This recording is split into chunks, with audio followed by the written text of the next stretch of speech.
As a constitutional law attorney, former senior legal advisor and personal counsel to President Donald J. Trump, Jenna Ellis believes in the rule of law and the importance of integrity in our elections. And she's ready to tackle the big cultural and legal issues facing America.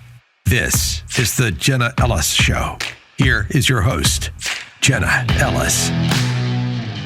Hello, everyone, and welcome to the Jenna Ellis Show. I'm Jenna Ellis, and today we are broadcasting from the National Religious Broadcasters Convention, where this evening, Governor Ron DeSantis is going to be giving the opening remarks, and he joined me this morning on American Family Radio Network. If you missed that interview, go to afr.net. You can click on Jenna Ellis in the morning.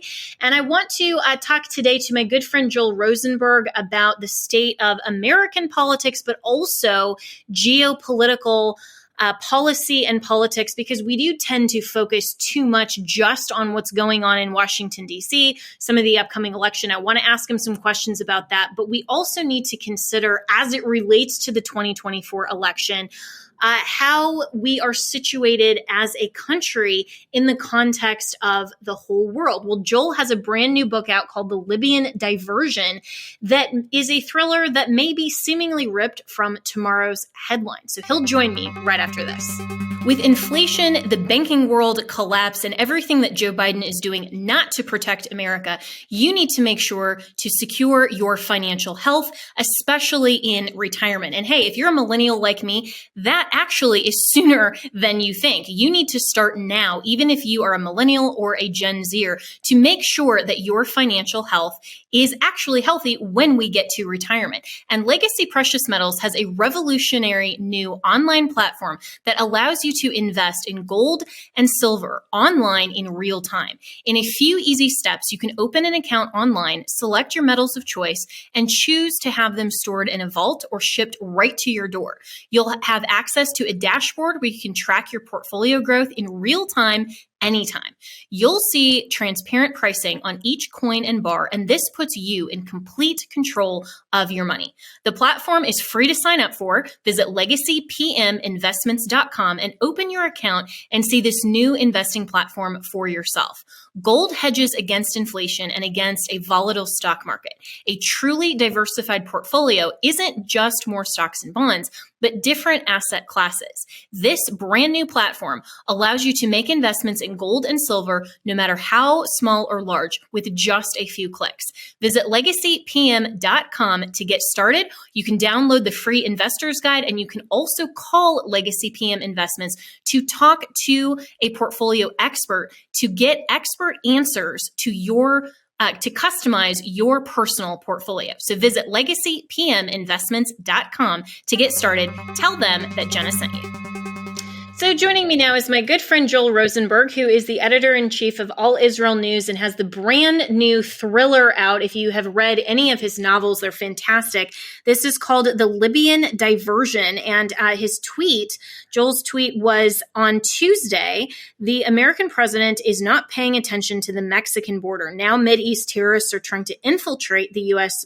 Across that border with nuclear dirty bombs in tow. Read the thriller seemingly ripped from tomorrow's headlines. So, Joel Rosenberg, this is so important, and I know that there's been a really specific emphasis on the U.S. border in terms of policy, in terms of what we're actually doing about it, why governors like Greg Abbott, who are Republicans, haven't declared an invasion under Article 1, Section 10, which they can, how the Biden administration is just allowing for all of this, which I think is intentional.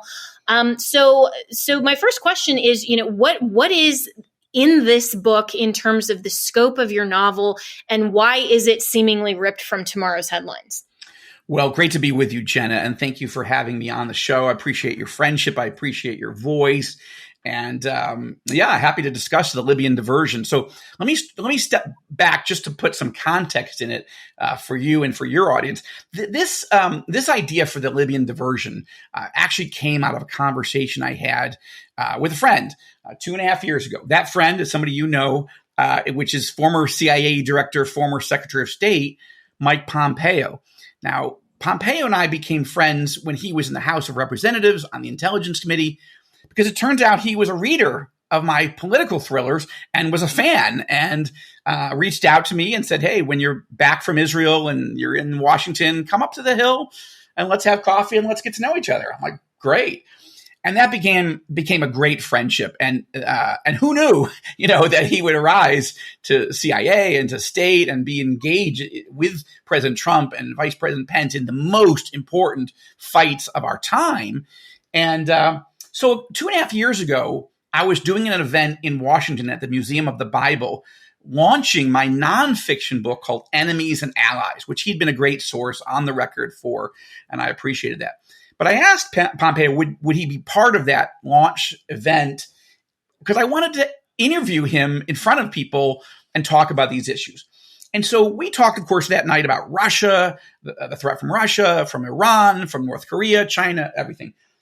But then I asked him, Mr. Secretary, what am I missing?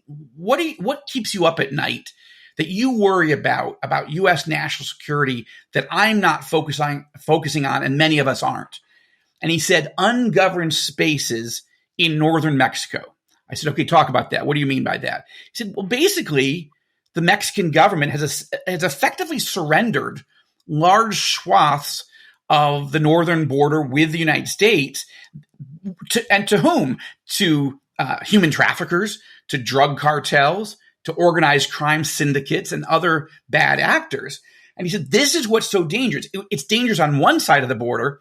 That's why the Trump administration was working so hard to build that wall and the Remain in Mexico policy that Pence, negotiated and all the rest, Title 42, to get those numbers down to near zero, right? He said, but now that the Biden administration has scrapped all of that, he hadn't scrapped Title 42 yet, but he was getting there. And he said, this is a huge problem when neither government on both sides of the border don't want to do anything about it. And the more I thought about that, Jenna, over the next few days and weeks, I thought, oh my gosh, what if terrorists from my part of the world, the Middle East, try to get into all of your part of the world through just not by faking a passport and getting on a plane, just by walking across the border? And what if they brought dirty nuclear weapons with them, not just to bring about another 9/11, but something far, far worse than 9/11? And that idea, that what if premise, chilling that it is, that became the premise of the Libyan diversion. That's an incredible story. And I think that context especially is so important. And, I've said this for a long time for listeners of this show, as well as my radio show as well. We tend to, in America, focus so much just on local politics. And by local, I actually mean national, of Washington. People, oddly, don't pay attention to local politics, like state and local level. And then they don't pay attention, though, to world politics and the whole geopolitical arena. It's really whatever is happening in Washington, D.C. It's almost like that's the only thing that affects the nation. Right. But what you're describing is so important. And I think that was one of the really big wins of the Trump administration, was this emphasis on being pro-Israel and to really have a good geopolitical view of all of this that you're describing. So in your book, of course, this is projection into the future, but how much of this, do you really see as being a potential outcome, especially as we're moving forward in relative uncertainty in terms of the 2024 election and beyond for America? Right.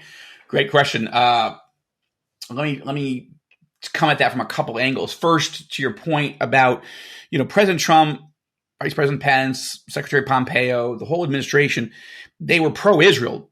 I told the president in the Oval Office, you're the most pro-Israel and pro-life president in all of American history. Like, that is just unbelievable. And Jenna, that I had been a never Trumper until about 4 days before the 2016 election, because I wasn't sure I could believe him. I know you were an early adopter. I wasn't. I was a very late adopter, but I did. I made the decision. I voted for him. And so when I sat with him in the Oval Office, I said to him, I by the way, you know him better than me, but I don't know how many times the term never Trumper was used in his presence in the Oval Office. Because when I said that to him, the look in his eye suggested maybe not that often. But I said, one of the things that the Never Trumpers have totally wrong is if somebody delivers on all the promises and better than we expected, doesn't that require us to change our perspective, to not lock in on, I don't think he can ever do it. I don't think he's one of us. I don't think he shares our values. That's what I feared. But I made a decision because I knew Hillary would keep all of her promises. And my wife said, listen, you got to take a risk that he might keep some of them. And as I told him, he kept so many of them, fighting radical Islam and protecting Israel, but doing it for America. And of course, what he did on the border, which is great. So the thing is, the contrast between Trump and Biden is night and day on every single issue. And the way Biden has abandoned the border effectively, is, in my judgment, 5.7 million people flooding in. I think it is an invasion. I think under Article 4, Section 4 of the Constitution, which requires the federal government to protect the states, protect the people from invasion. In my view, that's where we're at. But I'm not a constitutional lawyer like you are. My point is this. It's bad enough for 400 million doses of fentanyl to get in the country, a dose that could kill every single person in the country, right? And drug cartels and human traffickers. Why isn't Biden against that? But the bottom line for me is, from my angle here in the Middle East, here in Jerusalem, is radical Islamist terrorists have been looking for 20 years for a way in. And now they have a way in.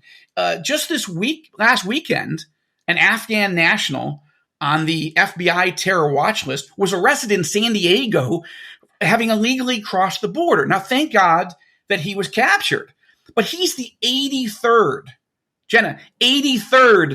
terrorist on the terror watch list that has been arrested coming into the United States via Mexico just in 2023.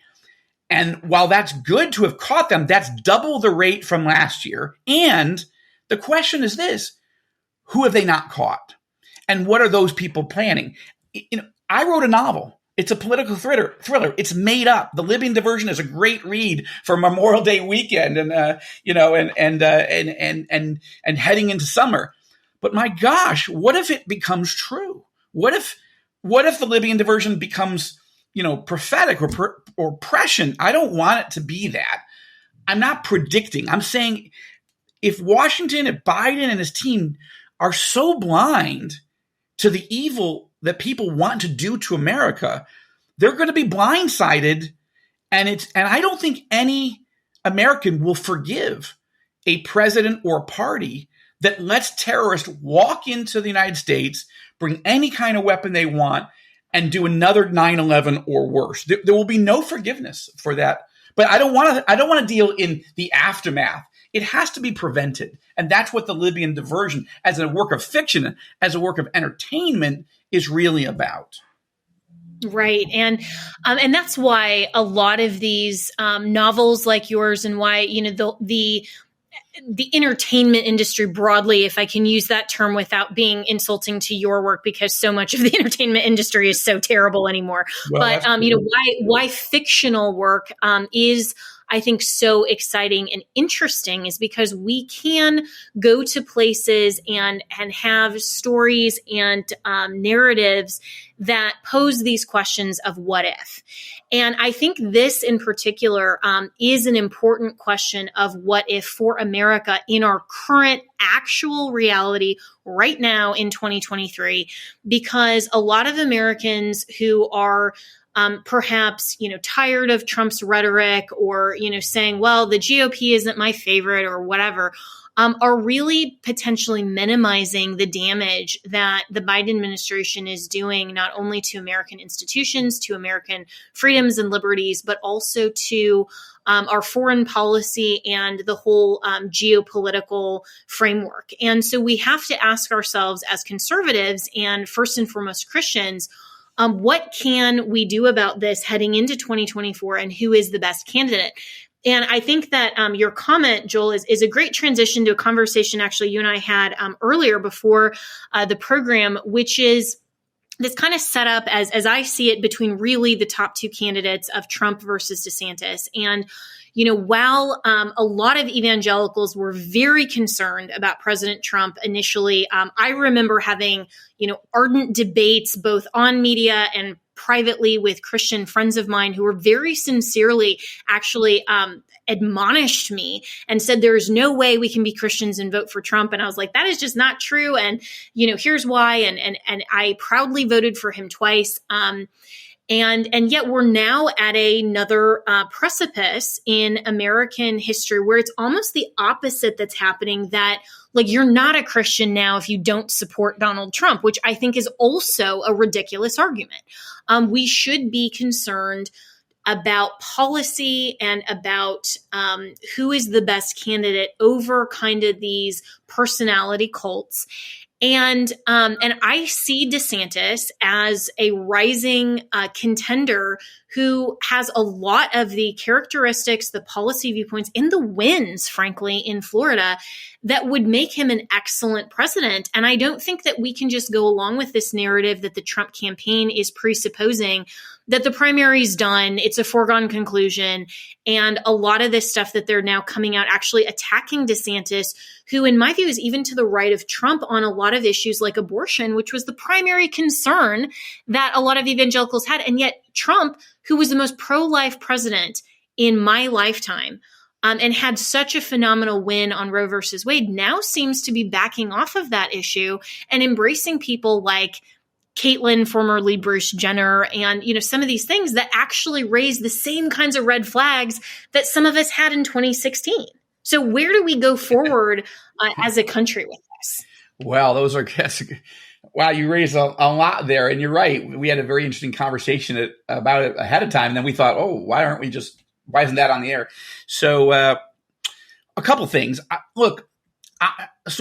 already shared how I had misgivings in 16, so I can't say I proudly voted for him. I reluctantly voted for Trump in 16, but became very, very grateful that he dramatically outperformed my very low expectations and proved himself an incredible president, and was able to navigate him and the vice president and the secretary of state and everybody else through all the chaos, all the, the Russia collusion stuff and all the impeachment stuff and all the nonsense, all the noise. It's amazing they got anything done, that they were able to get up out of bed in the morning and stay focused. But look at what they got done. But now I'm in a position. So I proudly voted for Trump and Pence in 20. Now I hear a lot of evangelicals, and I guess I'm one of them, though I'm more generous and charitable towards him, towards Trump than maybe some of my friends. I do hear a lot of American evangelical leaders and rank and file. They are exhausted by Mr. Trump. It's not that they necessarily believe every allegation against him, but they've seen him make some serious missteps. They don't like that Mike Pence was thrown under the bus. They may even disagree with Pence, maybe. Some of them really do, but they don't like how, the number one evangelical conservative ally of Trump was treated so badly. It doesn't comport with whom we thought Trump was. Those of us who came to admire what he was getting done and how he was handling himself in office. So there's a number of things like that. And yes, in the way he's attacking DeSantis. Now, every front runner wants the thing to be over, so I get that. But I don't get trashing a fellow conservative, the governor of your own state, and a man who, by the way, in Governor Sanders, and I just met him and interviewed him here in Jerusalem when he was here a few weeks ago.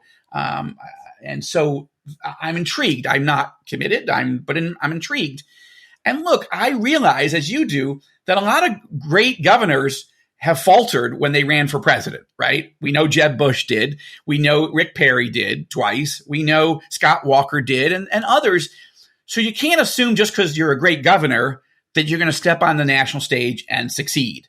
But this is not a red state governor. I mean, he has turned Florida. DeSantis has turned Florida into a red state by incredibly good governance. And that was a state that George W. Bush won by 527 votes or whatever it was, and the Supreme Court. And now it was a 19-point blowout for DeSantis. That's pretty impressive.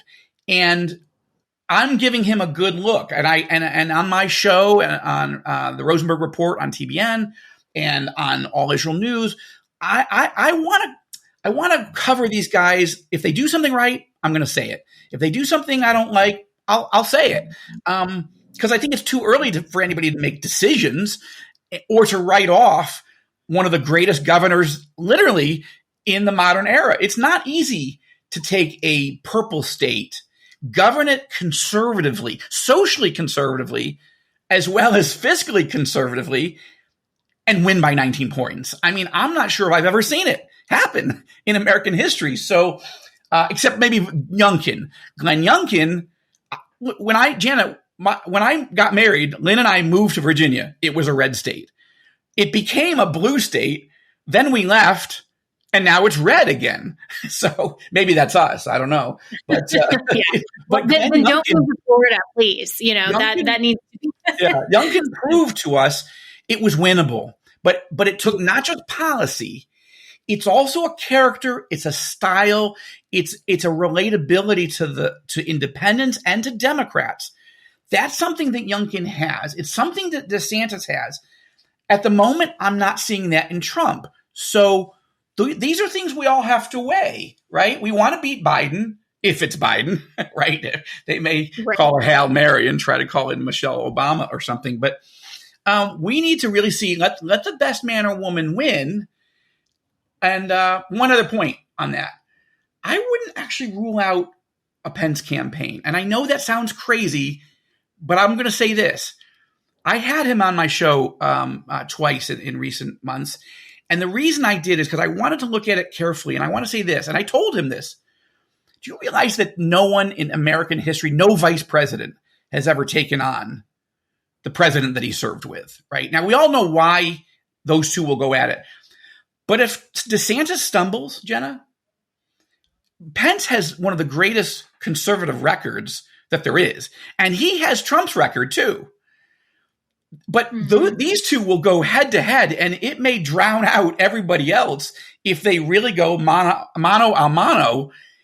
And that might be a healthy debate. I don't know. I've never seen it happen, but it will be intriguing to watch and to cover. For sure. And, I think the key words there are healthy debate. And that's what we don't get enough of on social media and in kind of the, 180 characters. I know Elon has extended that now, but kind of these soundbite, politicking now where it's almost, I think that Devin Nunes actually aptly described social media the best when he said Twitter is mainly just a PR news line. You don't have the type, it's just not the medium that gets into a lot of these topics and has robust contemplations and debates. And so a lot of the rhetoric that you see on social media and that's mirrored in the mainstream media on some of these news programs that you and I have both done where, they're 2.5-minute hits where you only have your top line talking point, you get your website in and that's it, right? That's not meant to educate the populace. And what I really think that we need is a call back to this robust debate. What President Trump did that was so very effective was harness the mechanism of modern day media. He can do the quick tweets, and he can do the bluster, and he can do all of this, but that's not necessarily going to convince people who are truly concerned about policy. And even our debate style formats now aren't geared toward that. So I think this is also why formats like this show, all of the listeners to my podcast here on Salem Media, to Joe Rogan's podcast, Tim Pool, some of these people who have these really long form discussions, that's what people actually want. And I think that that is healthy. And what I would say to my fellow people who love and respect President Trump, who, have voted for him in the past, who still support him, be open to robust debate, because if all you're doing is shutting down the opposition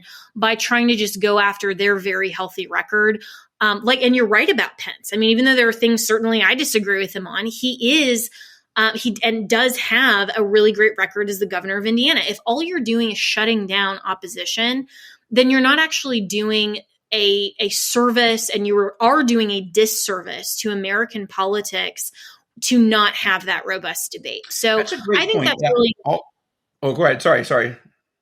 No. That was all I was saying. And, and we're already out of time for this. I wish it was a more long form discussion here, Joel Rosenberg, but, closing thoughts on that and why I think we need to return to, the politics of yesteryear in America. I mean, this won't happen, but I really wish that we could get a couple of these GOP candidates on the debate stage in like an old style Lincoln Douglas format.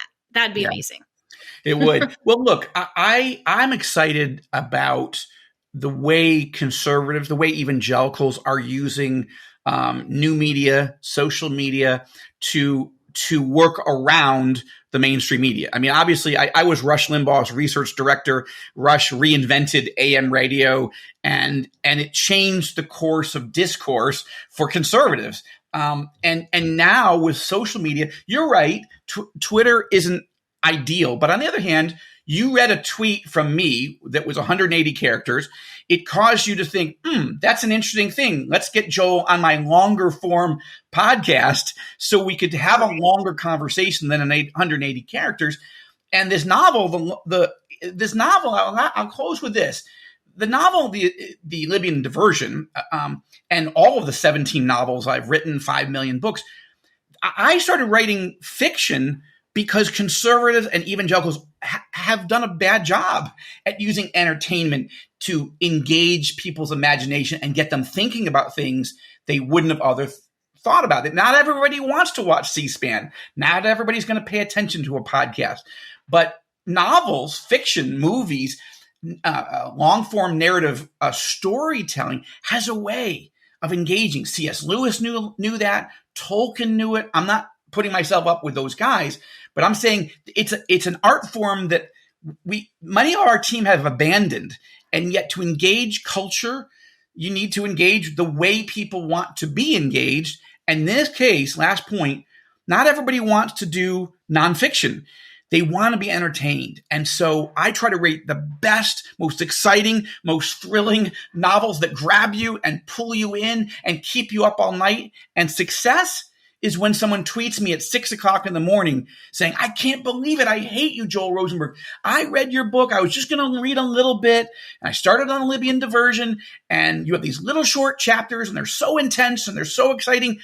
And I didn't sleep. I kept reading. And now I've got to go to work. I got to go to school. I got to take care of the kids. And I'm exhausted. How dare you? And that's what I love. Then I've got them, and then I'm holding them and I'm entertaining them, but I'm also educating as well. And I want to do both. That is fantastic. And you know what? That aptly describes exactly how I feel about my favorite author, C.S. Lewis. So I will compare you to him because I think both of you are brilliant and you come from a really well-founded Christian biblical worldview perspective. So the book higher praise than I deserve, but you're very kind, Jenna. Well, you are a great friend and a great author. And so the book is The Libyan Diversion. You can find that at Tyndale.com, who's the publisher, TYNDALE.com, or go to Joel Rosenberg's Twitter page to see all of the PR. Or Amazon, Barnes & Noble, wherever you love books, it's there this week. Awesome. Amazing. Well, thanks so much, Joel, and always really appreciate having these long-form discussions and look forward to having you on again soon. Thank you, Jenna. Enjoy NRB and come visit us in Israel soon. Would love to. Thanks so much. All right. Bye-bye.